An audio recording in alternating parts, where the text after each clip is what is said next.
고졸 검정고시 국어 고등학교 1학년 16강 종합정리 학습 목표 고1 국어에서 배운 핵심 개념을 종합적으로 정리할 수 있다. 화법, 작문, 문법, 문학, 독서의 핵심 개념을 구별할 수 있다. 다양한 유형의 문제의 핵심 개념을 적용할 수 있다. 고졸 검정고시 문제에서 필요한 정보를 빠르게 파악할 수 있다.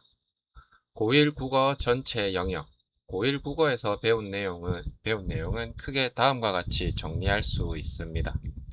화법, 의사소통과 대화, 발표와 말하기, 토의와 토론, 작문, 글쓰기의 과정, 글의 구성과 고쳐쓰기, 문법, 음운과 발음, 한글 맞춤법, 단어와 품사, 문장의 구조, 문법 요소, 문학, 문학의 기본 개념, 시의 이해, 소설의 이해, 독서, 어휘, 독서의 기본 원리, 어휘와 문맥. 이번 강에서는 지금까지 배운 핵심 개념을 영역별로 정리합니다. 화법. 의사소통은 말하는 사람과 듣는 사람이 생각이나 감정, 정보를 주고받는 과정입니다. 효과적인 의사소통을 위해서는 상대방의 말을 주의 깊게 듣고 상대방의 입장을 고려하며 상황과 목적에 맞게 표현해야 합니다. 의사소통에서는 단순히 자신의 말을 전달하는 것만 중요한 것이 아닙니다. 상대방의 말을 정확하게 이해하고 적절하게 반응하는 것도 중요합니다. 대화의 원리. 원활한 대화를 위해서는 몇 가지 원칙이 필요합니다. 협력하기. 대화의 목적에 맞게 서로 협력해야 합니다. 관련 있는 말하기. 현재 대화의 주제와 관련된 내용을 말해야 합니다. 명확하게 말하기. 상대방이 이해하기 쉽도록 분명하게 표현해야 합니다. 상대방 배려하기. 상대방의 감정과 입장을 존중해야 합니다. 효과적인 듣기. 듣기는 단순히 소리를 듣는 것이 아닙니다. 상대방의 말에서 중심 내용, 말하는 목적, 감정과 태도를 파악해야 합니다. 상대방의 말을 들을 때는 적절하게 고개를 끄덕이거나 질문하는 등의 반응을 보이는 것도 중요합니다. 이를 통해 상대방에게 자신이 잘 듣고 있다는 것을 보여줄 수 있습니다. 발표. 발표는 여러 사람 앞에서 정보나 의견을 체계적으로 전달하는 말하기입니다. 일반적인 발표의 구조는 도입, 전개, 정리입니다. 도입. 주제와 목적을 소개하고 청중의 관심을 끕니다. 전개. 핵심 내용을 구체적으로 설명합니다. 정리. 중요한 내용을 요약하고 발표를 마무리합니다. 발표에서는 청중의 수준과 관심을 고려해야 합니다. 토의와 토론. 토의. 공동의 문제에 대해 여러 사람이 의견을 나누어 해결 방법이나 합의점을 찾는 것입니다. 토론. 하나의 논제에 대해 찬성과 반대의 입장에서 주장과 근거를 제시하며 상대방을 설득하는 것입니다. 쉽게 정리하면 토의는 함께 해결책 찾기, 토론은 찬반 입장에서 주장과 근거 제시입니다.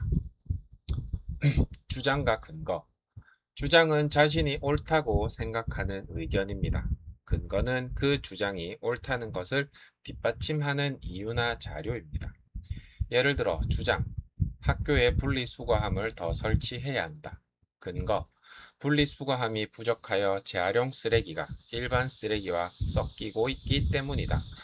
좋은 근거는 주장과 관련이 있고 믿을 수 있으며 충분해야 합니다. 작문, 글쓰기의 과정. 글쓰기는 일반적으로 다음 과정을 거칩니다. 계획하기, 내용 생성하기, 내용 조직하기, 표현하기, 고쳐쓰기. 계획하기, 글의 목적, 주제, 예상 독자를 정합니다. 내용 생성하기, 글에 사용할 생각과 자료를 모읍니다. 내용 조직하기, 수집한 내용을 논리적인 순서로 배열합니다. 표현하기, 실제로 글을 작성합니다. 고쳐쓰기, 내용과 표현을 검토하고 수정합니다. 글의 구성. 글은 일반적으로 처음, 중간, 끝 또는 서론, 본론, 결론의 구조를 가집니다. 서론, 글의 주제나 문제를 제시합니다. 본론, 구체적인 내용, 근거, 사례 등을 제시합니다. 결론, 전체 내용을 정리하고 주장을 강조합니다. 글을 쓸 때는 각 부분이 자연스럽게 연결되어야 합니다. 고쳐쓰기. 고쳐쓰기는 단순히 맞춤법만 수정하는 것이 아닙니다. 다음을 함께 확인해야 합니다. 주제에서 벗어난 내용은 없는가? 내용의 순서는 자연스러운가? 문장 간 연결은 자연스러운가? 불필요하게 반복되는 표현은 없는가? 주어와 서술어가 올바르게 호응하는가? 맞춤법과 띄어쓰기가 올바른가? 즉, 내용, 구성, 표현, 문법을 종합적으로 확인해야 합니다. 문법. 의문. 의문은 말의 뜻을 구별해주는 가장 작은 소리의 단위입니다. 예를 들어 불과 물은 비읍과 미음이라는 하나의 소리 차이로 뜻이 달라집니다. 따라서 비읍과 미음은 서로 다른 의문입니다. 의문 변동. 말을 실제로 발음할 때 의문이 바뀌는 현상을 의문 변동이라고 합니다. 대표적인 의문 변동은 교체, 탈락, 첨가, 축약 등입니다. 예를 들어 국물처럼 소리가 달라질 수 있습니다. 시험에서는 주로 표기와 실제 발음의 차이를 묻는 문제가 나올 수 있습니다. 한글 맞춤법. 한글 맞춤법은 우리말을 올바르게 표기하기 위한 규칙입니다. 기본적으로 표준어를 소리대로 적되 어법에 맞도록 함을 원칙으로 합니다. 예를 들어 꼬치는 실제 발음이 꼬치이지만 꼬치라고 쓰지 않고 꼬치라고 씁니다. 단어의 본래 형태를 밝혀 적는 것입니다. 형태소. 형태소는 뜻을 가진 가장 작은 말의 단위입니다. 예를 들어 먹었다를 나누면 먹었다로 나눌 수 있습니다. 각각 일정한 의미나 문법적 기능을 가지고 있으므로 형태소입니다. 품사. 품사는 단어를 성질과 기능에 따라 나눈 것입니다. 우리말의 품사는 구품사입니다. 체언, 용언, 수식언, 관계어, 독립언이 있고 체언에는 명사, 대명사, 수사가 포함됩니다. 용언은 동사, 형용사가 포함되고 수식언에는 관형사, 부사가 있습니다. 관계어는 조사, 독립어는 감탄사입니다. 품사 핵심 구별. 명사는 사람이나 사물의 이름, 예시, 학생, 학교, 사랑. 대명사는 명사를 대신함, 예시, 나, 너, 이것. 수사, 수량이나 순서를 나타냄, 예시, 하나, 둘, 첫째. 동사, 동작이나 움직임, 예시, 먹다, 달리다. 형용사, 성질이나 상태, 예시, 예쁘다, 크다. 관형사는 체언을 꾸밈, 예시, 새 책의 새. 부사, 주로 용언을 꾸밈, 예시, 매우 빠르다의 매우. 조사, 다른 말과의 문법적 관계를 나타냄, 예시, 이, 가, 을, 은, 는. 감탄사, 감탄이나 부름 등을 나타냄, 예시, 아, 어머, 여보. 문장 성분. 문장 성분은 문장 안에서 하는 역할에 따라 나눕니다. 주성분. 주어, 서술어, 목적어, 보어. 부속 성분에는 관형어, 부사어. 독립 성분은 독립어. 품사와 문장 성분의 차이. 품사와 문장 성분은 반드시 구별해야 합니다. 품사는 단어 자체의 종류. 문장 성분은 문장 안에서 하는 역할. 예를 들어 철수가 달린다 에서 철수, 품사는 명사, 문장 성분은 주어입니다. 문장의 짜임. 문장은 크게 홑 문장과 겹 문장으로 나눌 수 있습니다. 홑 문장, 주어와 서술어의 관계가 한 번 나타납니다. 예시, 철수가 달린다. 겹문장, 주어와 서술어의 관계가 2번 이상 나타납니다. 예시, 비가 오고 바람이 분다. 겹 문장은 다시 이어진 문장과 아는 문장으로 나눌 수 있습니다. 시간 표현. 시간 표현은 사건이 언제 일어나는지를 나타냅니다. 과거, 밥을 먹었다. 현재, 밥을 먹는다. 미래, 밥을 먹을 것이다.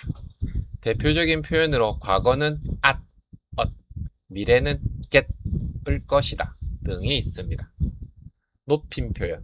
높임 표현은 크게 세 가지로 나눌 수 있습니다. 주체 높임, 문장의 주어를 높임, 예시 선생님께서 오셨다. 객체 높임, 목적이나 부사어가 가리키는 대상을 높임, 예시 선생님께 책을 드렸다. 상대 높임, 말을 듣는 상대방을 높이거나 낮춤, 예, 갑니다. 가요, 가. 피동과 사동. 피동, 주어가 다른 대상의 행동을 받는 표현입니다. 예시 도둑이 경찰에게 잡혔다. 도둑이 행동을 당함. 사동, 주어가 다른 대상에게 행동을 하게 하는 표현입니다. 예시 어머니가 아이에게 밥을 먹였다. 어머니가 아이에게 행동을 하게 함. 쉽게 기억하면 당하면 피동, 시키면 사동입니다. 문학, 문학의 갈래. 문학의 대표적인 갈래는 서정갈래, 서사갈래, 극갈래, 교술갈래입니다. 서정갈래는 화자의 정서와 생각 중심이고 대표적으로 시가 있습니다. 서사갈래는 인물, 사건, 배경이 중심이고 대표적으로 소설이 있습니다. 극갈래는 대사와 행동 중심이며 대표적으로 희곡이 있고 교술갈래는 글쓴이의 경험과 생각이 중심이며 대표적으로 수필이 있습니다. 시의 핵심 요소. 시를 읽을 때는 다음을 확인합니다. 화자, 누가 말하는가? 상황, 어떤 상황에 있는가? 정서, 어떤 감정을 느끼는가? 태도, 상황이나 대상을 어떻게 바라보는가? 표현 방법, 어떤 방법으로 표현하는가? 주제, 결국 무엇을 말하려는가? 운율과 심상. 운율, 시에서 느껴지는 리듬이나 음악적인 느낌입니다. 반복 등을 통해 형성될 수 있습니다. 심상, 시를 읽을 때 떠오르는 감각적인 이미지입니다. 시각적 심상, 눈으로 보는 느낌. 청각적 심상, 귀로 듣는 느낌. 촉각적 심상, 피부나 몸으로 느끼는 느낌. 후각적 심상, 냄새. 미각적 심상, 맛. 비유와 상징, 직유법, 뭐뭐처럼, 뭐뭐같이, 뭐뭐듯이 등을 사용합니다. 예시, 눈이 별처럼 빛난다. 은유법, 두 대상을 직접 동일시합니다. 예시, 그대의 눈은 별이다. 의인법, 사람이 아닌 대상을 사람처럼 표현합니다. 예시, 꽃이 웃는다. 상징, 구체적인 대상이 더 넓고 추상적인 의미를 나타낸다. 예시, 빛, 희망. 작품에 따라 상징의 의미는 달라질 수 있습니다. 소설의 기본 요소. 소설의 기본 요소는 인물, 사건, 배경입니다. 인물, 사건을 겪는 존재. 사건, 인물에게 일어나는 일. 배경, 사건이 일어나는 시간과 공간. 소설의 갈등. 외적 갈등, 인물과 외부 대상의 충돌. 인물과 인물, 인물과 사회, 인물과 자연. 내적 갈등, 한 인물의 마음속에서 서로 다른 생각이나 욕구가 충돌하는 것. 예시, 진실을 말할 것인가, 친구를 보호할 것인가. 소설의 시점. 1인칭 주인공 시점. 주인공인 나가 자신의 이야기를 전달합니다. 나는 주인공. 1인칭 관찰자 시점. 나가 다른 중심 인물을 관찰합니다. 나는 관찰자. 3인칭 관찰자 시점. 작품 밖의 서술자가 인물의 행동을 외부에서 관찰합니다. 전지적 작가 시점. 서술자가 인물의 생각과 감정 등 모든 것을 알고 있습니다. 독서와 어휘. 중심 내용과 주제. 중심 내용. 글이나 문단에서 가장 중요하게 다루는 내용입니다. 주제. 글 전체를 통해 글쓴이가 궁극적으로 전달하려는 생각입니다. 글을 읽을 때는 반복되는 핵심어, 중심 문장, 각 문단의 중심 내용, 글의 결론 등을 확인해야 합니다. 사실과 의견. 사실, 객관적으로 확인할 수 있는 내용. 예시, 한글은 세종대왕 때 창제되었다. 의견, 개인의 생각이나 판단이 포함된 내용. 예시, 한글은 가장 아름다운 문자이다. 독서를 할 때는 사실과 의견을 구별해야 합니다. 설명 방법. 대표적인 설명 방법은 다음과 같습니다. 정의, 대상의 뜻이나 개념을 설명, 예시, 광합성이란 식물이 빛 에너지를 이용하여 양분을 만드는 과정이다. 예시, 구체적인 사례를 제시. 예, 재생에너지에는 태양광, 풍력 등이 있다. 비교와 대조, 공통점과 차이점을 중심으로 설명. 분류와 구분, 일정한 기준에 따라 대상을 나누거나 묶음. 인과, 원인과 결과를 중심으로 설명. 글의 전개 방식. 대표적인 전개 방식에는 시간 순서, 원인과 결과, 문제와 해결, 비교와 대조 등이 있습니다. 글을 읽을 때 이 글은 어떤 순서와 관계로 내용을 전개하고 있는가를 생각하면 구조를 쉽게 파악할 수 있습니다. 사전적 의미와 문맥적 의미. 사전적 의미. 단어가 기본적으로 가지는 의미. 예시, 무거운 가방, 무게가 많이 나감. 문맥적 의미. 문장 속에서 실제로 사용된 의미. 예시, 무거운 책임, 책임이 크고 부담스러움. 따라서 단어의 의미는 앞뒤 문맥을 함께 보고 판단해야 합니다. 지시어. 지시어는 앞이나 뒤에 대상이나 내용을 가리키는 말입니다. 예시, 이것, 그것, 저것, 이러한, 그러한. 예를 들어 철수는 새 자전거를 샀다. 그것은 매우 빨랐다. 여기서 그것은 새 자전거를 가리킵니다. 접속어. 접속어는 문장이나 문단의 관계를 나타냅니다.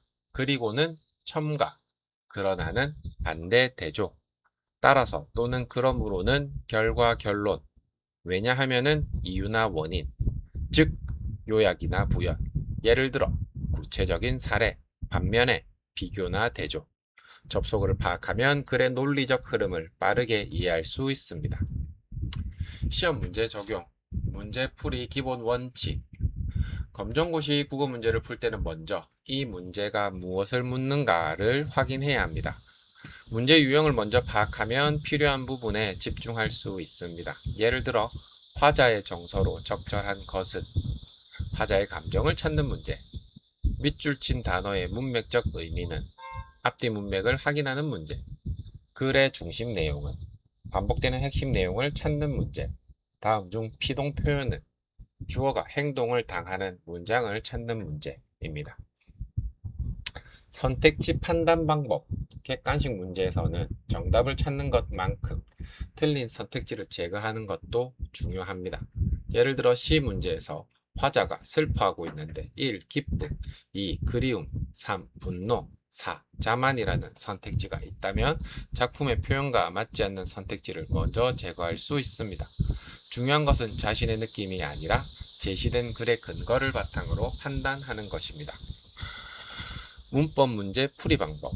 문법 문제는 개념을 정확하게 적용해야 합니다. 예를 들어 선생님께서 교실에 오셨다 에서 높임 표현을 묻는다면 누구를 높이는가? 선생님. 선생님은 어떤 문장 성분인가? 주어. 따라서 주체 높임이라고 판단할 수 있습니다. 문법 문제에서는 용어를 외우는 것보다 문장에서 실제 역할을 확인하는 것이 중요합니다.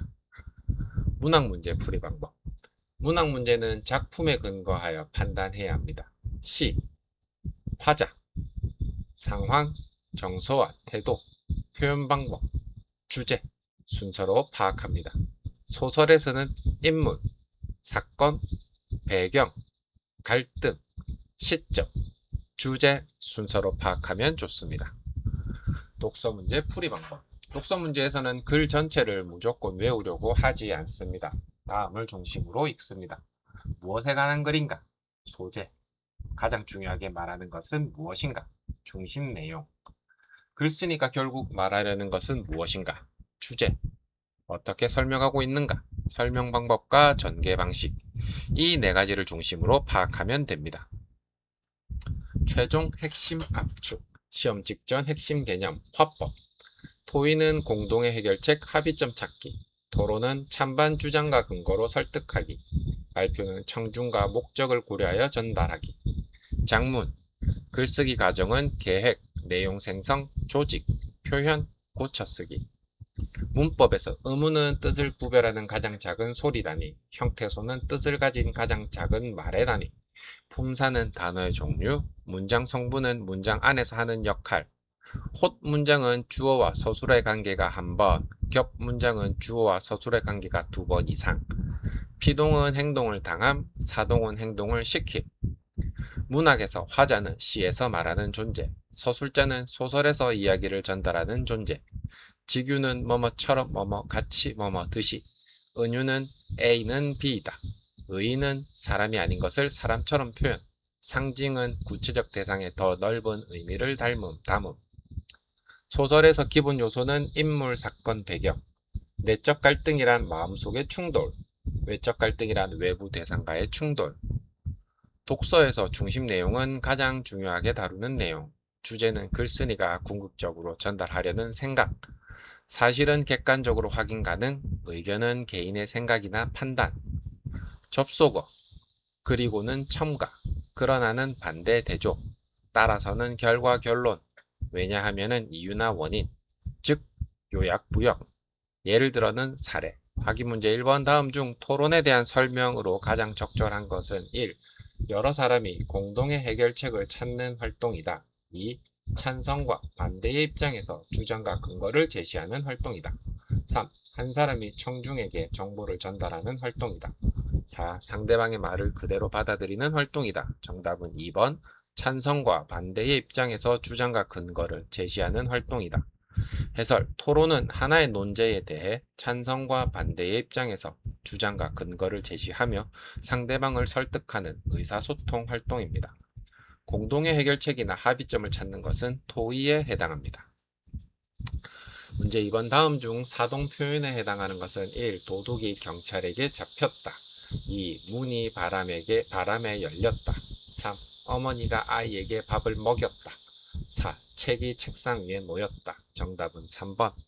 해설, 먹였다는 어머니가 아이에게 밥을 먹도록 한 것이므로 사동 표현입니다. 사동은 다른 대상에게 어떤 행동을 하도록 시키거나 하게 하는 표현입니다.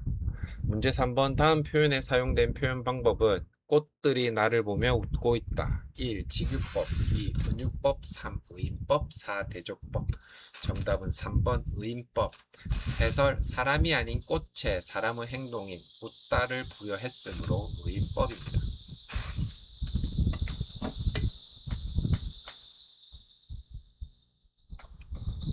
문제 4번 다음 중 1인칭 주인공 시점에 해당하는 것은 1. 나는 그날 고향을 떠났다.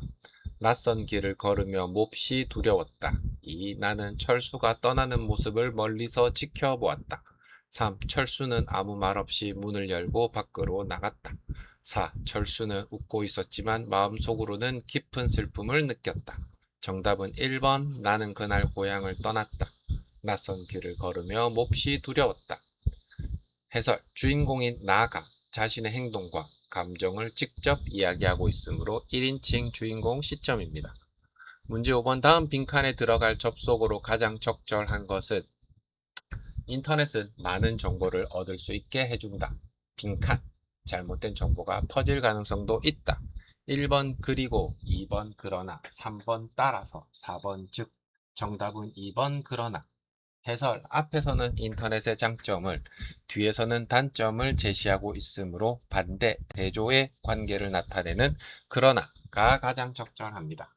문제 6번 다음 글의 중심 내용으로 가장 적절한 것은 충분한 수면은 신체의 피로를 회복하는 데 도움이 된다. 또한 기억과 학습에도 중요한 역할을 하며 건강한 생활을 유지하는 데 필요하다.